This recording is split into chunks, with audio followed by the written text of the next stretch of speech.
Okay, oi, hanai fi talalong, ki whakawhiwhia ki te tau, ko long Napoleon Manitoa, na whiau ingai Matangini Whare. This is from Napoleon Manitoa's song called Matangini Whare. Was a very pretty girl.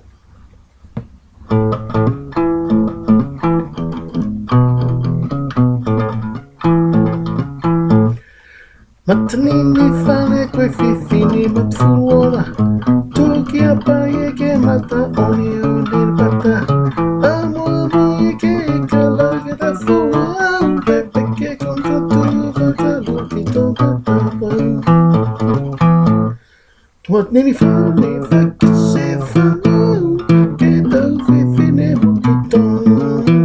Matanini Whare whakise whanau, ke tau whiwhine mokitona. Me heke ki loto he manawe ta fua, hoko e ki tona sino me whata tuiki.